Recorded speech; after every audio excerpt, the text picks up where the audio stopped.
it's important to talk about the liberalism, because as somebody who was not born, I was born back home, but I left when I was 2 years old, grew up in England, and then migrated to Canada when I was 4. So you see a lot of my education, like many of the diaspora youth that are here, who are so impassioned around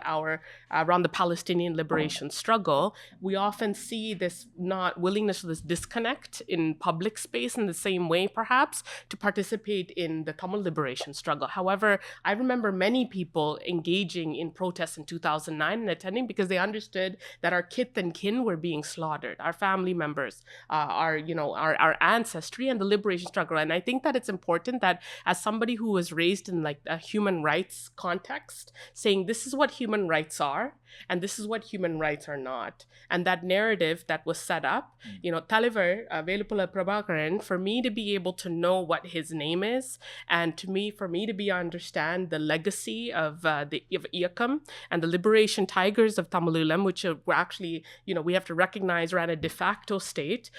There is a very real threat and political context that is at play here. And I think that the important part to keep in mind here is the context in which we see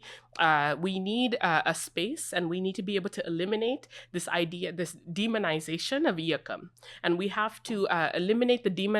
by virtue of that, Iyakam is being weaponized, even though it's a liberatory tool, because Talivar did say, if Jayawardena was actually a Buddhist, I wouldn't have to pick up a gun. The fact that the context is being flipped on us as to like that we are responding to the violence, like somebody constantly beating me down, and then me be just sitting here and I have to take it. And this is a Buddhist. That's a very powerful weapon, to have Buddhism and human rights weaponized for me to just be beat down and for me not to say anything constantly in history. And so when history books are written, we have so many of our young people from elementary to secondary to our school boards to our post-secondary institutions and senates that are mobilized in this narrative. We have a dream.